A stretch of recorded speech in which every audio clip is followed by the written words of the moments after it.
Mukunda jewels లో అక్షయ తృతీయ సందర్భంగా 1 gram gold కొనుగోలుపై 1 గ్రామ్ సిల్వర్ ఉచితం. ఏప్రిల్ 29 నుంచి మే 24 వరకు మాత్రమే. శ్రీమాత్రే నమః గురుగారు. శ్రీమాత్రే నమః. గురుగారు, సరస్వతి పుష్కరాలు వస్తున్నాయి కదా. అవునండి. ప్రస్తుతం అయితే ఎక్కడా కూడా నలుగురు ఎక్కువ మంది గుమ్మిగూడకూడదు, పెళ్ళిళ్ళు కూడా చాలా లిమిటెడ్ మెంబర్స్తో చేసుకోండి, ప్రస్తుతం ఉన్న పరిస్థితులు బాగాలేవు అని చెప్తున్నారు. మరి ఇలాంటి టైంలో మొన్ననే గ్రాండ్గా కుంభమేళా జరుపుకున్నాం. అట్లీస్ట్ అక్కడ మిస్ అయిన వాళ్ళు సరస్వతి పుష్కరాల్లో అయినా స్నానం ఆచరించాల్సిందే అని చాలా గట్టిగా ఉన్నాము. అండ్ పెద్ద లెవెల్లో నిధులు కూడా గవర్నమెంట్ తరఫున విడుదలవ్వడం జరిగింది కదా. సో మరి ఈ సరస్వతి పుష్కరాల్ని మనం అంతా ఎలా సద్వినియోగం చేసుకోవాలంటారు? తప్పకుండా తెలియజేస్తున్నాము. ముందుగా ప్రేక్షకులందరికీ శ్రీమాత్రే నమః, శ్రీ గురుభ్యో నమః. సరస్వతి అమ్మవారి యొక్క పుష్కరాలు, గురువు ఎప్పుడైతే ఒక రాశి నుంచి ఇంకో రాశిలోకి చేంజ్ అవుతాడో అప్పుడు మనకు పుష్కరాలు రావడం జరుగుతుంది. ఇప్పుడు వృషభంలో నుంచి మిథునంలోకి అడుగు పెడుతున్నాడు. మే 14 నుంచి జూన్ 26 వరకు ఈ పుష్కరాలు అనేటటువంటి కొనసాగుతూ ఉంటాయి. ఈ మిథున రాశిలోకి గురువు అడుగుపెట్టిన కారణము చేత సరస్వతీదేవి పుష్కరాలు రావడం జరుగుతుంది. సరస్వతీ నదికి పుష్కరాలు రావడం జరుగుతుంది. ఈ సరస్వతీ నదీదేవి ఎక్కడుంది అని అంటే కనుక బద్రీనాథ్ క్షేత్రమునందు అక్కడ వెలిసినటువంటి నది సరస్వతీ నది. ఆ తీర ప్రాంతాల్లో వెలిసింది ఆ తల్లి. అక్కడ అంతర్లీనంగా ఉంటూ ఉంటుంది. అక్కడ పుష్కరాలు ప్రారంభమయ్యేటటువంటి రోజు మే 14వ తారీఖు రోజున ప్రారంభమవుతాయి. అలాగే ఈ యొక్క మే నెలలోనే బద్రీనాథ్, కేదార్నాథ్, చార్ధామ్ యాత్ర ఈ డోర్స్ ఓపెన్ చేయడం జరుగుతూ ఉంటుంది. కాబట్టి ఈ యొక్క తరహాలో ఈ సరస్వతి పుష్కరాలు అనేటటువంటివి అమ్మవారి యొక్క ప్రతీకగా గురువు మిథున రాశిలోకి అడుగుపెట్టాడు కాబట్టి ఈ సరస్వతీ నది పుష్కరాలు రావడం జరుగుతుంది. దీన్ని ఆధ్యాత్మిక పరంగా చూసుకుంటే గనక ఈ యొక్క పుష్కరము అంటే అర్థం ఏంటి అని అంటే గనక ప్రతి 12 సంవత్సరాలకు ఒకసారి వచ్చేటటువంటి పుష్కరము. అయితే ఇక్కడ ప్రతి సంవత్సరంలో ఎప్పుడైతే మళ్ళీ గురువు మార్పు చెందుతూ ఉంటాడో అప్పుడు ఎవ్రీ సంవత్సరం ఒక్కొక్క నదికి పుష్కరం రావడం జరుగుతూ ఉంటుంది. కాబట్టి ఈ సంవత్సరము సరస్వతీ నదికి పుష్కరాలు వచ్చాయి కాబట్టి మనం ఆధ్యాత్మిక పరంగా చూసుకుంటే పుష్కరాల్లో స్నానం చేస్తే ఏమవుతుంది, పాపాలు తొలగిపోతాయి అని ఒక ప్రతీక. అలాగే మన యొక్క పాపాలు తొలగిపోవడంతో పాటు మనకు పుణ్యం అనేటటువంటిది సంతృప్తి అవుతుంది అని చెప్పేసి ఒక ప్రతీక. కాబట్టి ఈ రెండు తరహాల్లో ప్రజలందరూ కూడా ఏం చేస్తారు, పుష్కరాల్లో స్నానం ఆచరిస్తారు. స్నానం ఆచరించడం వల్ల రోగ బాధలు, అనారోగ్య సమస్యలు దూరమైపోతాయి, భగవంతుడి యొక్క సంపూర్ణమైనటువంటి కటాక్షం కలుగుతుంది అని శాస్త్ర ప్రామాణికం. ఇందులో శాస్త్రీయ పరంగా చూసుకుంటే గనక ఎప్పుడైతే మనము పారేటటువంటి నదీ ప్రవాహాలలో స్నానం ఆచరిస్తామో దాని ద్వారా ఏమవుతుంది, ఆరోగ్య సమస్యలు దూరం అయిపోతాయి. సైంటిఫిక్ రీజన్ తీసుకున్నా, ఇటు శాస్త్రీయ దృక్పథంగా తీసుకున్న ఆరోగ్య సమస్యలు దూరం అయిపోతాయి. మెయిన్ హెల్త్ వెల్త్ బాగుంటే అన్నీ బాగుంటాయి మనకు. కాబట్టి ఈ హెల్త్ అండ్ వెల్త్ బాగుండడానికి సైంటిఫిక్ రీజన్గా మనం పుష్కరాల్లో స్నానం ఆచరించడం వల్ల పుణ్యము పురుషార్థం కలుగుతుంది అని శాస్త్ర ప్రామాణికం. అయితే ఈ పుష్కర స్నానం ఆచరించేటప్పుడు కూడా కొన్ని శ్లోకయుక్తంగా సంకల్పయుక్తంగా ఆచరిస్తే మనకు తప్పకుండా చేసిన దానికి పుణ్యం దక్కుతుంది. కాబట్టి సంకల్పపూర్వకంగా అంటే తప్పకుండా ఆ ప్రాంతంలో వెళ్తే గనక అక్కడ ప్రాంతీయ సంకల్పం చేసుకోవాలి. ఆ తర్వాత ఏదో పుష్కరాలు వచ్చాయి, చాలామంది పుష్కరాలు వచ్చి ఈతలు కొట్టడము, అందులో జలసాలు ఆడడము, ఏదో స్నానం ఆచరించి బయటకు వచ్చి ఇలా కాదు. తప్పకుండా వెళ్ళాము అంటే 3 మునకలు మునిగే తీరాలి. 3 మునగలు మునగకుండా నదిలో నుంచి బయటికి రాకూడదని శాస్త్రం. అసలు ఇంటి నుంచి బయలుదేరేటప్పుడే చాలా పరమ పవిత్రంగా బయలుదేరాలి అని అంటూ ఉంటారు కదా. కూడా వెళ్ళాల్సిన వస్తువులు ఏమైనా ఉన్నాయా అంటే నీటిలో ముందుగానే నీటిలో వదిలేసేటటువంటి దీపం కానివ్వండి, అంటే దీప ప్రమిదలు కానివ్వండి, లేదా ఈ తెప్పలు వదిలేస్తూ ఉంటారు చాలా మంది. ఈ అంటే వాళ్ళ యొక్క సంకల్పం కొరకు కానీ లేదా వాళ్ళు అనుకున్న కోరిక నెరవేరాలని ఈ గంగాదేవికి ఏంటంటే తెప్పలు వదిలేస్తూ ఉంటారు నీటిలో. ఆ తెప్పలు వదిలేసే పూజా వస్తువులు కానీ చాలామంది అక్కడికి వెళ్ళి ఆ యొక్క సరస్వతి నది టెంకాయలు కొడుతూ ఉంటాము. ఇలా అంటే పూజా వస్తువులు మనం ఇంటి దగ్గర నుంచి తీసుకోవచ్చు, లేదా అక్కడికి వెళ్ళి ప్రాంతీయంలో అక్కడ ఉన్నటువంటి ఆచారాలు తగినట్టు ఇస్తారు కాబట్టి అక్కడ కూడా తీసుకోవచ్చు. కానీ ఇంటి నుంచి తీసుకొని వెళ్ళేటటువంటి వస్తువులు ఏంటంటే ఎప్పుడైతే మనము ఆ తల్లికి సమర్పించేటటువంటి ఉంటాయో వస్త్రములు సమర్పించాలి. రవిక కనుమ, పసుపు కుంకుమ, గాజులు, దువ్వెన, అద్దము, ఈ సౌభాగ్యచీనమైనటువంటి వస్తువులు ఉంటాయి కదా, అవి నీళ్ళలో తప్పకుండా వదలాలి. నీళ్ళలో వదిలివేయాలని శాస్త్రం. దాని ద్వారా సౌభాగ్యం సమృద్ధిగా ఉంటుంది, భర్త యొక్క ఆయుష్కి ఎలాంటి కీడు లేకుండా ఉంటుందని శాస్త్రీయ దృక్పథం. కాబట్టి ఇలాంటివి తీసుకొని వెళ్ళాలి. కొంతమంది నవధాన్యాలు కూడా తీసుకొని అక్కడ నీళ్ళలో వదలడం చూస్తున్నాను గురుగారు. అనేక రకాల వస్తువులు వదలవచ్చు. నవధాన్యాలు అంటే దేనికి ప్రతీక? నవగ్రహాలకు ప్రతీక. మనకున్నటువంటి నవగ్రహ దోషాలు తొలగిపోవడానికి, మనకున్నటువంటి ఈ యొక్క గ్రహ పీడలు తొలగిపోవడానికి ఈ నవధాన్యాలు అనేటటువంటివి నీటిలో వదిలివేయడం ఒక పద్ధతి. ఎందుకు వదిలివేస్తారు అంటే అక్కడ నదిలో సంచరించేటటువంటి జీవచరాలు ఏవైతే ఉన్నాయో, ఈ నదిలో సంచరించే జీవాలు, అవి వాటికి ఆహారంగా మారతాయి. ఎప్పుడైతే మనము ప్రాణకోటికి ఆహారం పెడతామో అది మన జన్మలో పుణ్యంలోకి ఖాతాలోకి జమ అయిపోతుంది. అంటే పుణ్యం మన ఖాతాలో జమ అయిపోతుంది. కాబట్టి అందుకే మనం నదిలో వేసేటప్పుడు అనేక రకాల ఈ పిండాలు కూడా నదిలో వేస్తాం. ఎందుకు?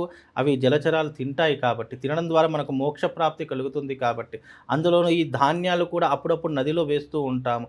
కొంతమంది ఏదైనా మిగిలిపోయినటువంటిది కూడా నదిలో వేసేస్తూ ఉంటారు. ఎందుకు వేస్తారంటే అవి ఎప్పుడైతే జలచరాలు తినడం ప్రారంభమవుతాయో దానికి మనం ఆహారం ఇచ్చినటువంటి కారణము చేత మనకు పుణ్యం అనేటటువంటిది సంతృప్తి అవుతుంది. దాని కారణం చేత మనకు పుణ్యం పురుష. ఆ నవధాన్యాలు విడవడం వల్ల నవగ్రహాలు ఏవైతే గ్రహాలు మనం పట్టి పీడిస్తున్నాయో, ఇబ్బంది పెడుతున్నాయో, అలాంటి గ్రహపీడలు తొలగడానికి ఈ నవధాన్యాలు నీటిలో సమర్పిస్తూ ఉంటాము. గురుగారు, భార్య భర్త లేకపోతే ఇద్దరిట్లో ఎవరో ఒకరు వెళ్ళినప్పుడు వాళ్ళ వస్తువులు తీసుకెళ్లడం కానీ కూడా, లేకపోతే పంచకు తీసుకెళ్ళడము, వస్త్రం తీసుకెళ్ళడం చేస్తూ ఉంటారు. అక్కడ నదిలో వదిలేస్తూ ఉంటారు.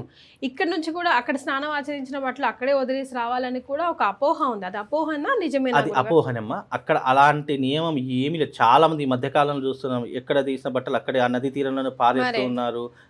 ఎన్నో రకాల బట్టలు పారేస్తే ఏదో పుణ్యం వస్తుంది అని చెప్పేసి భ్రమలో పడిపోతున్నారు. ఎప్పటికీ అలా చేయకూడదు. నది దగ్గర మనము దాని ఇప్పుడు మనము పవిత్రంగా భావిస్తాం. ఏదైనా గుడిలోకి వెళ్తే గుడిలో మనం వాడినటువంటి బట్టలు వదిలివేయకూడదు. అలాంటి తప్పులు కూడా చాలా మంది చేస్తూ ఉన్నారు. ఎప్పటికీ కూడా అలా వదిలివేసినటువంటి వస్తువులు ఎప్పుడు కూడా నదీ తీరంలో వదిలివేయకూడదు. నది దగ్గర ఈ వస్త్రాలు వదిలివేయడం వల్ల అక్కడ అన్ని వస్త్రాలతో నిండిపోయి ఎన్నో రకాల పొల్యూషన్ వాతావరణం ఏర్పడిపోతుంది. కాబట్టి అలాంటివి చేయకూడదు.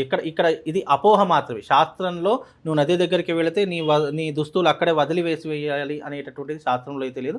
అది అపోహ మాత్రమే. కాబట్టి ఎప్పుడు కూడా ఇలాంటి పొరపాట్లు చేయకూడదని శాస్త్రవచనం అమ్మ.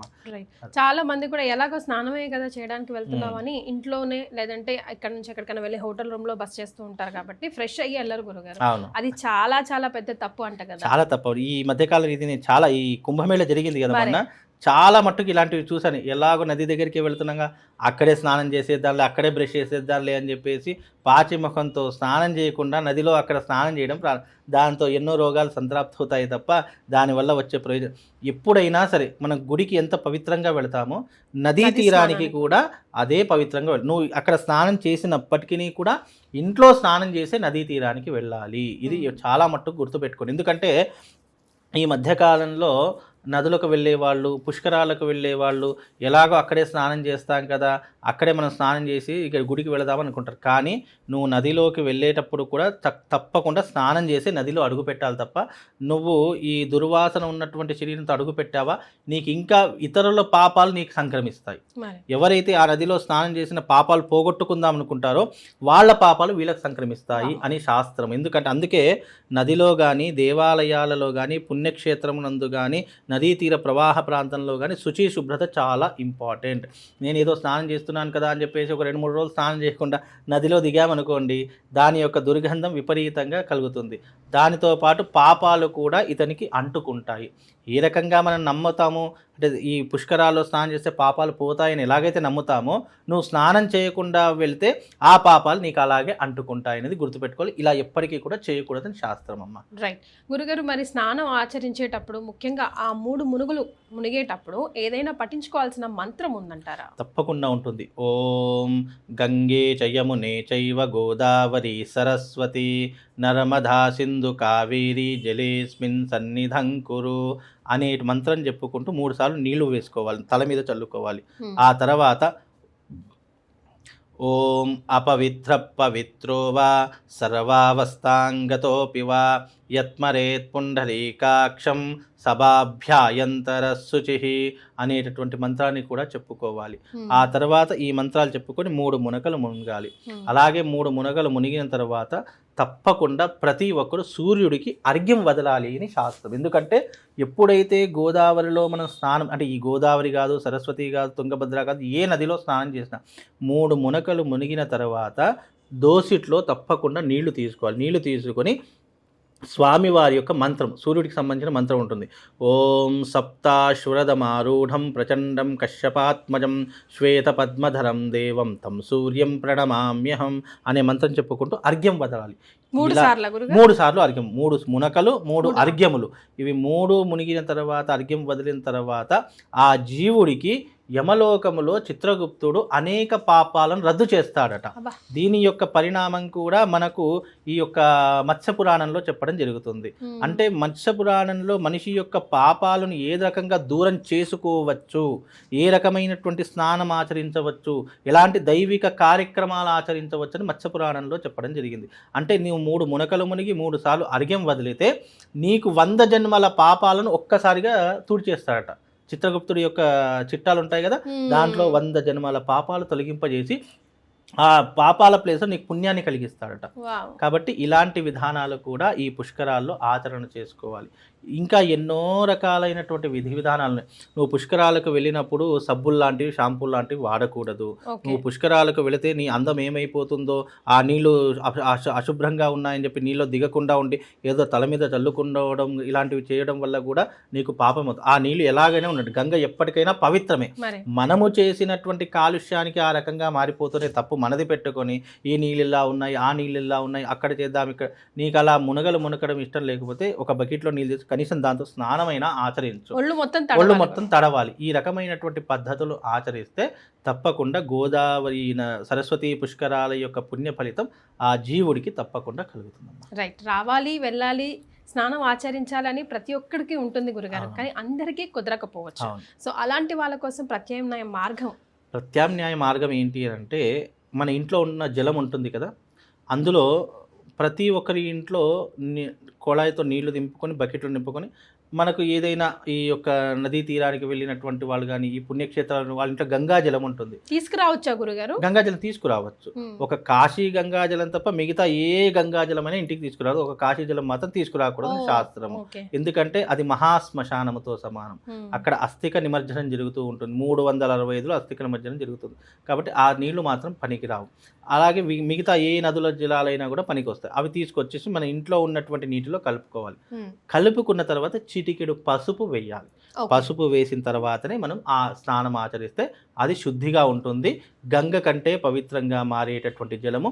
ఆ గంగా జలాన్ని మనం స్నానం చేసుకుంటూ గంగేచ యమునే చైవ గోదావరి సరస్వతి నర్మదా సింధు కావేరి జలే అస్మిన్ సన్నిధం కురు అనేటటువంటి మంత్రం పఠించుకుంటూ ఆ స్నానం చేసిన విపరీతమైనటువంటి పుణ్యం కలిగి ఆ జీవుడు ముక్తిని పొందుతాడమ్మా.